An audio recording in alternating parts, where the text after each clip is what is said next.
नमस्कार, मनी गुरु की इस खास पेशकश पे आप सभी का स्वागत है। मैं हूं स्वाति रायना। एसआईपी किसी भी बाजार में रिटर्न कमाने का अच्छा जरिया है, पर क्या आपको मालूम है कि आप अपनी जरूरत के हिसाब से भी एसआईपी सेट कर सकते हैं? हम आपको बताएंगे आज रेगुलर एसआईपी के अलावा फ्लेक्सिबल एसआईपी या ट्रिगर एसआईपी के क्या है फायदे और कौन सी एसआईपी किसके लिए है फिट। इसी पर रहने वाली है खास चर्चा। हमारे साथ खास एक्सपर्ट जुड़ेंगे, उनसे हम समझने की कोशिश करेंगे कि आखिरकार आपके लिए कौन सी है एसआईपी सही। स्वागत करते हैं सबसे पहले निमित कंसल्टेंसी के फाउंडर नितेश बुद्धदेव का। नितेश, बहुत स्वागत करते हैं आपका आज के इस खास कार्यक्रम में। और जरा समझना चाहेंगे, एसआईपीज बहुत ही पॉपुलर कॉन्सेप्ट है सिस्टमैटिक इन्वेस्टमेंट प्लान का। इसके बारे में तो हर कोई जानता है, पर एसआईपी के भी टाइप्स हैं शायद जिसके बारे में कम ही लोगों को मालूम हो। जरा पहले बताइए, जो रेगुलर एसआईपी हम करते हैं, जिस पर हम बहुत सारे शोज आपके साथ भी कर चुके हैं, वो एसआईपी कैसे काम करती है, जिसमें हर महीना हम पैसे डालते हैं और एक फंड से अपने गोल्स कंप्लीट करने के लिए आगे बढ़ते हैं। बिल्कुल स्वाति, थैंक यू आज शो में इनवाइट करने के लिए। स्वाति, 25,300 का आंकड़ा क्रॉस किया है ये हमने देखा एसआईपी में, तो काफी पॉपुलर कंसेप्ट है। पर जैसे आपने बोला, ये काफी टाइमली शो है, बिकॉज आज जानना ये भी जरूरी है कि सिप के काफी टाइप्स होते हैं, सिर्फ रेगुलर सिप ही नहीं है, जो कि रेगुलर सिप सब जानते हैं। फिर भी जैसे आपने बोला, मैं इधर से मेंशन करना चाहूंगा, जैसे आपकी एक रेगुलर एसआईपी हम करते हैं, सिस्टमेटिक इन्वेस्टमेंट प्लान।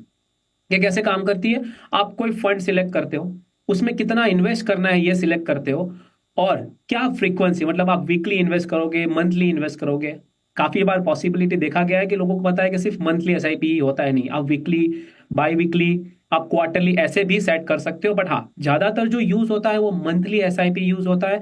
तो आपने फ्रीक्वेंसी स्टेट आपने डाल दी कि मंथली आपका पैसा इतना आपसे डेबिट होगा और निवेश होगा। इसके साथ कितने टेन्यर के लिए, मतलब 5 साल, 10 साल, या परपेचुअल एसआईपी करना चाहते हैं, तो ये 4 चीजें आपके पास है। कौन सी एसआईपी करनी है, कितना अमाउंट है, क्या फ्रीक्वेंसी है और क्या टेन्यर है। ये हो गया आपका एक सिंपल सा एसआईपी का एक तरीका, जिससे आपका एवरी मंथ निवेश होता रहेगा। ये हो गया सिंपल एसआईपी। पर इसके साथ काफी सारे ऐसे ऑप्शन है आज एसआईपी में जो मौजूद है, जैसे स्वाति आप बता रहे हो, तो वो भी जानना काफी आवश्यक है मुझे लगता है। बिल्कुल, तो रेगुलर एसआईपी का हमने फंडा समझा। आप हर महीने इसमें पैसे डालते हैं, ज़रूरत के हिसाब से आप इस एसआईपी को आगे बढ़ाते हैं और फिर आप डेफिनेटली अपने अपने जो फंड है जो आप चूज करते हैं उसमें निवेश करते हैं। फ्लेक्सिबल एसआईपी भी एक होती है, ज़रा वो समझाइए, ये फ्लेक्सिबल एसआईपी क्या है और ये रेगुलर एसआईपी से कितनी अलग है?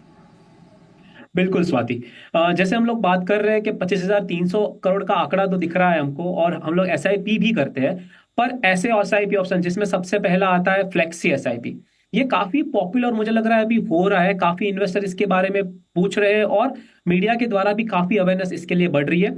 तो फ्लेक्सी एसआईपी, ऐसे जैसे ये नेम सजेस्ट करता है, ये काफी फ्लेक्सिबल है। और फ्लेक्सिबल से मेरा कहना ये है कि ये एक सिंपल एसआईपी की तरह है, पर इसमें कुछ कुछ ऐसे फीचर्स है जो आप उसमें आपका जो अमाउंट है, जैसे आप अभी मान लीजिए कि 10,000 रुपए पर मंथ निवेश करना चाहते हैं, उसकी जगह पे आपको लग रहा है कि कोई महीने मेरे पास शायद बजट कंस्ट्रेंट है, तो मैं 10,000 की जगह पे 5,000, 2,000, 3,000, मतलब आपका अमाउंट है वो इंक्रीज या तो डिक्रीज कर सकते हो।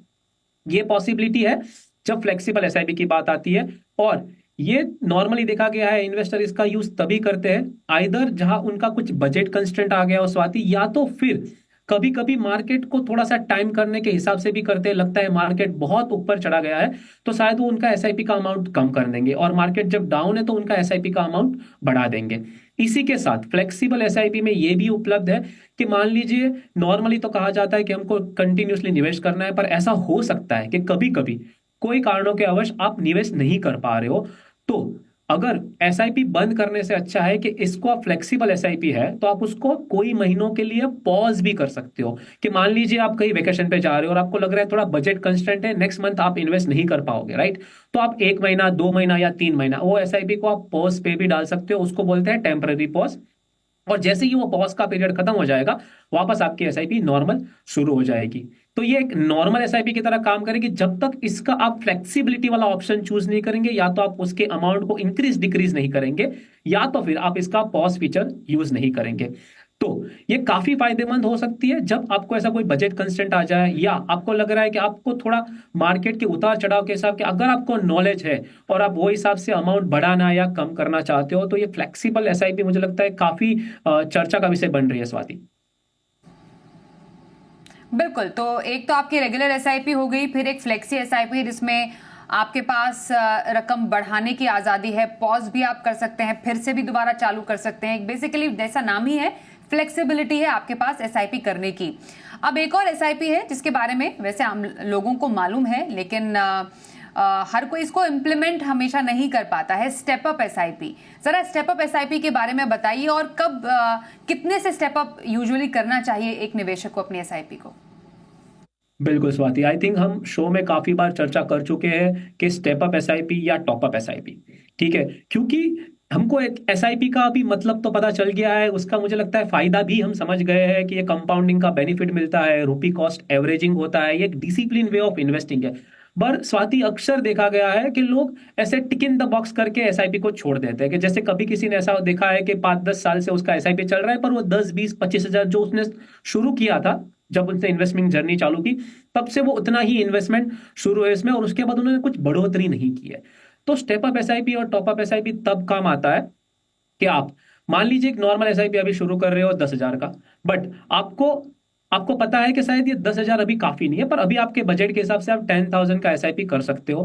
बट आपको पता है कि जैसे ही आपकी इनकम बढ़ेगी, आपकी सैलरी बढ़ेगी, आपकी सेविंग्स बढ़ेगी, तो आप ज्यादा अमाउंट का एसआईपी कर पाएंगे। तो अभी से आप एक प्री डिफाइंड आइदर अमाउंट या परसेंटेज डिफाइन कर सकते हो कि अगले साल, या आप फ्रीक्वेंसी डिसाइड करते हो 6 महीने के बाद या अगले साल आपको कितने रुपए से एसआईपी बढ़ानी है या कितने परसेंटेज से बढ़ानी है। तो मान लीजिए अगर आप एसआईपी कर रहे हो 10,000 का, और आपने जब शुरू की उसको स्टेप अप में कन्वर्ट कर दिया, मतलब एक स्टेप अप का बॉक्स या एक फीचर आता है जिसको टिक कर दिया, और आपको ऑप्शन पूछा जाएगा कि आपको कितने अमाउंट या परसेंटेज से इस एसआईपी को स्टेप अप करना है। मतलब आपने 10,000 का एसआईपी ये पूरे साल किया, नेक्स्ट ईयर ऑटोमेटिकली मान लीजिए आपने 10% स्टेप अप चूज किया है, तो नेक्स्ट ईयर से आपकी एसआईपी हर मंथ 11,000 कटेगी, बिकॉज 10,000 प्लस 10%। तो आपकी जो 10,000 की नॉर्मल एसआईपी ये पूरे साल गई, नेक्स्ट ईयर से वो 10% बढ़ के जाएगी, मतलब 11,000। इसकी जगह पे आप ऐसे भी चूज कर सकते हो कि आप अमाउंट सिलेक्ट कर सकते हो कि आपकी एसआईपी आप 500 रुपए से बढ़ाना चाहते हो, 1,000 रुपए से बढ़ाना चाहते हो, या 2,000 रुपए से बढ़ाना चाहते हो। तो अमाउंट सिलेक्ट करें या तो फिर परसेंटेज सिलेक्ट करें। एक बात का इधर ध्यान रखना आवश्यक है कि दोनों सेम चीजें नहीं है, बिकॉज अगर मैं 10,000 का 10% स्टेप अप सिलेक्ट करता हूं, तो अगले साल तो मेरा 11,000 रुपीज कटेगा एवरी मंथ, बट उसके बाद मतलब दूसरे साल से 11,000 का 10% मतलब 1,100 रुपए और ऐड हो जाएंगे। मतलब मेरा जो ओरिजिनल एसआईपी जो 10,000 का है वो नेक्स्ट ईयर होगा 11,000, और उसके बाद स्वाति हो जाएगा 12,100 रुपए। तो आप अमाउंट सिलेक्ट कर रहे हो या परसेंटेज सिलेक्ट कर, काफी आवश्यक है। बिल्कुल। तो ये हमने स्टेप अप एसआईपी के जो रूल हैं वो समझे और कैसे करें इसको हमने जाना।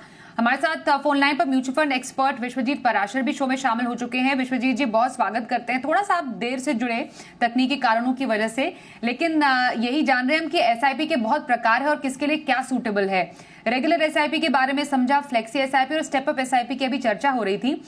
ट्रिगर एसआईपी के बारे में जरा समझना जरूरी है कि बाजार में किसी एक स्पेशल एक सिचुएशन का अगर फायदा उठाना हो तो ये ट्रिगर एसआईपी कैसे काम करती है और इसका इस्तेमाल कब करना चाहिए?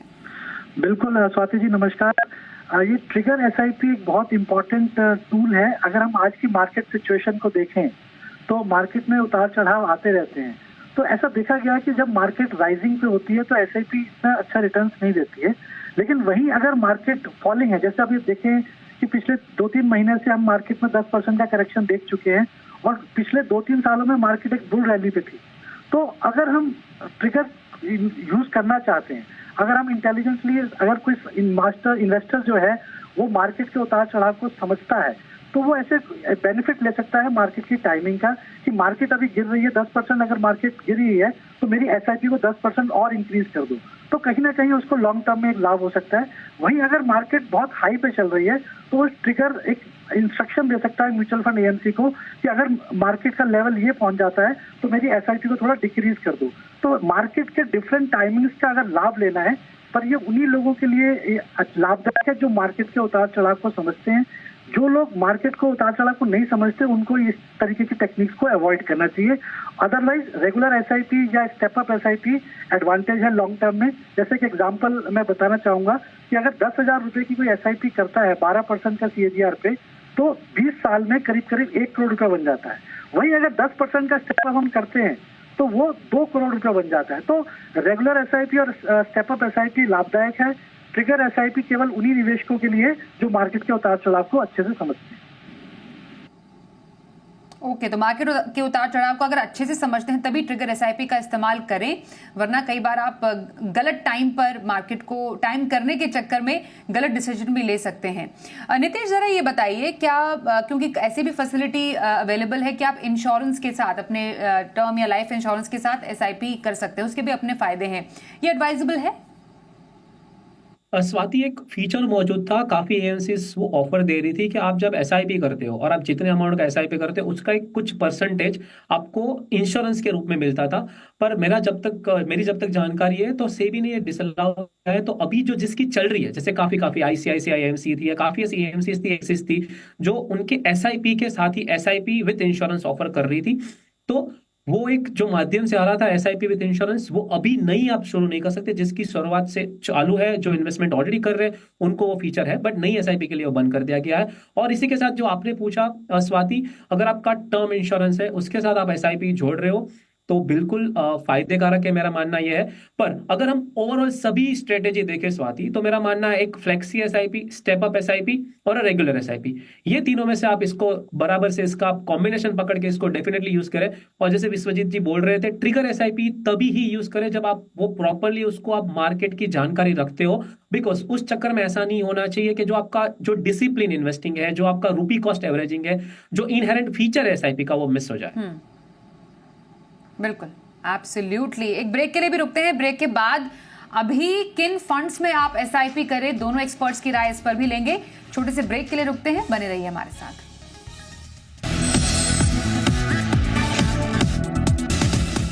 तो भी बाजार में किन फंड्स में एसआईपी करें, इस पर दोनों ही एक्सपर्ट्स की हम राय लेंगे। पर इस बीच हमारे साथ एक कॉलर भी फोन लाइन पर जुड़ चुके हैं, उनका सवाल पहले लेते हैं। सौरभ शर्मा इस वक्त हमारे साथ हैं। नमस्कार सौरभ जी, कैसे हैं आप और बताइए क्या सवाल जानना चाहते हैं? आप ऑलरेडी एसआईपी कर रहे हैं काफी फंड्स में, थोड़ा और डिटेल्स देंगे? मैम, मेरा नाम सौरभ है, मेरी एज 39 इयर्स की है और मैं न्यू दिल्ली से हूँ मैम। मेरा अभी जो इन्वेस्टमेंट है अप्रोक्सीमेट 18,000 पर मंथ का एसआईपी जा रहा है और उसमें mainly flexi cap, multi cap, large cap, mid cap में मैंने इन्वेस्टमेंट किया हुआ है, जिसकी मैंने डिटेल शेयर की है आपके एक्सपर्ट के साथ। तो मेरा क्वेश्चन यही था कि मुझे उन फंड्स में बने रहना चाहिए या कुछ फंड्स में इन्वेस्टमेंट चेंज करना चाहिए एसआईपी अपना। प्लीज मुझे एडवाइस कीजिए। लगभग 14-15 फंड शायद आपके पास है। रिटायरमेंट प्लानिंग है आपकी क्या ये? हाँ जी मैम, रिटायरमेंट प्लानिंग का टारगेट है 20 साल का। 20 साल का रिटायरमेंट प्लानिंग का टारगेट, लगभग 2 करोड़ जो आपने मेंशन किया है, वो आपकी इच्छा है कि आप इतने कमाए कम से कम?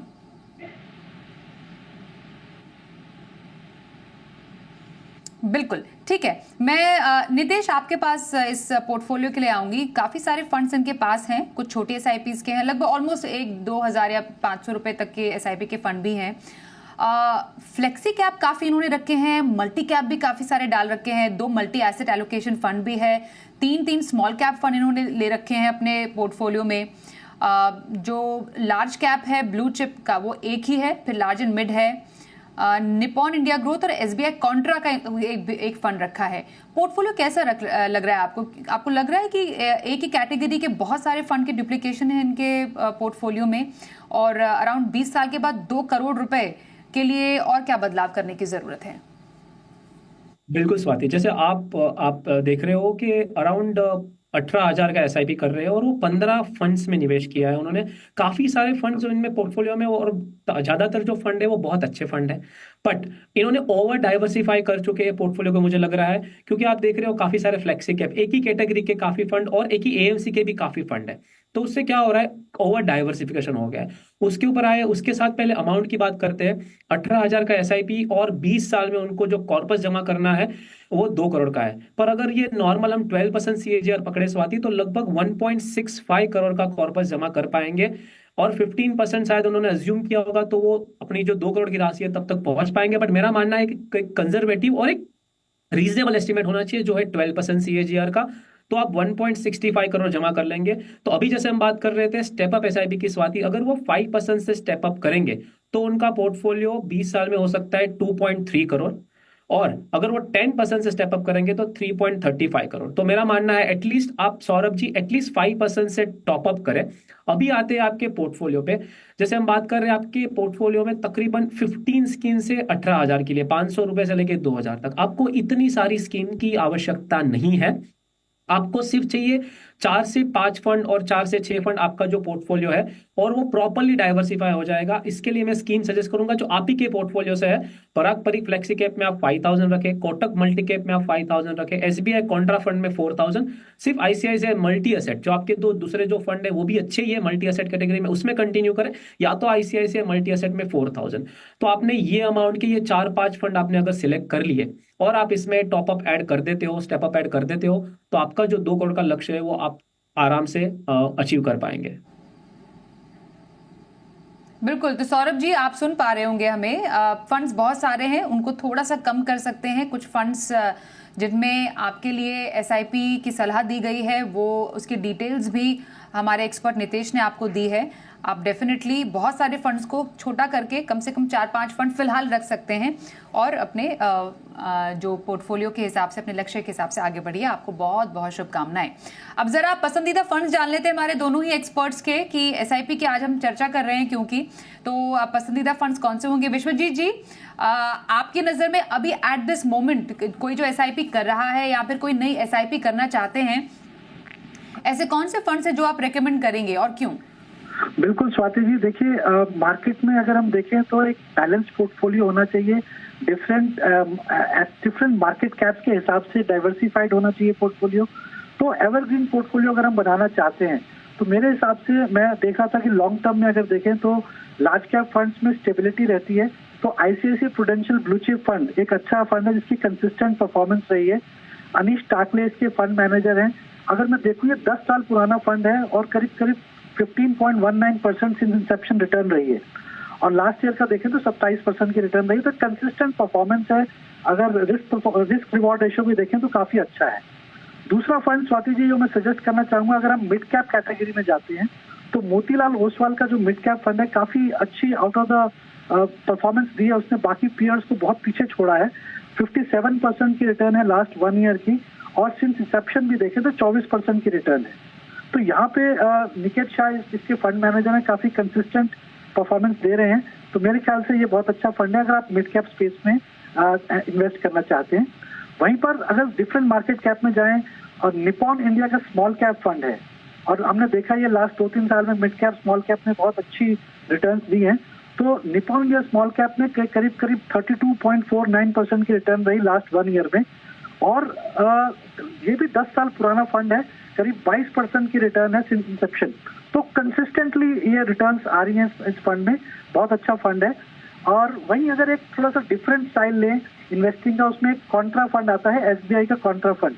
तो इस फंड में भी अगर हम 10 साल की परफॉर्मेंस देखें या सिंस इंसेप्शन देखें तो करीब करीब 19% की रिटर्न है, और लास्ट 1 ईयर में भी करीब करीब 29% की रिटर्न है। दिनेश बालाचंद्रन इसके फंड मैनेजर हैं। तो बहुत अच्छा फंड है ये भी, इसमें भी आप इन्वेस्टिंग कंसिडर कर सकते हैं। और अगर करंट मार्केट सिनेरियो को देखें तो मैं यही कहूंगा कि लार्ज कैप और फ्लेक्सी कैप्स इस समय आपके पास ज्यादा होना चाहिए। तो HDFC का फ्लेक्सी कैप फंड भी बहुत अच्छा फंड है। रोशी जैन एक सीजन फंड मैनेजर हैं, और अगर रिटर्न्स देखें तो 1 साल की करीब करीब 35% की रिटर्न है, और वहीं सिंस इंसेप्शन देखें तो 19% की रिटर्न। तो कंसिस्टेंट परफॉर्मेंस है। अल्फा करीब करीब 5% का अल्फा है। तो मेरे ख्याल में ओवरऑल ये 5 फंड्स ऐसे हैं जो एवरग्रीन कंसिस्टेंट फंड्स हैं। अगर डिफरेंट मार्केट सिनेरियो में देखें तो आप इसमें कंसिस्टेंटली इन्वेस्टेड रह सकते हैं और एक अच्छा कॉर्पस जनरेट कर सकते हैं। लेकिन जब भी आप निवेशक कोई भी अपना पोर्टफोलियो बनाना चाहता है तो उसको अपना रिस्क प्रोफाइल देखना चाहिए, उसका इन्वेस्टमेंट हॉराइजन क्या है, गोल्स क्या है, उसके बेसिस पे ही फंड का सिलेक्शन करना चाहिए। ये टेंटेटिवली एक सिलेक्शन, ये टेंटेटिव सिलेक्शन विश्वजीत जी की तरफ से उनके 5 पसंदीदा फंड। नितेश, थोड़ा सा संक्षिप्त में आपके पसंदीदा 5 फंड्स कौन से रहेंगे?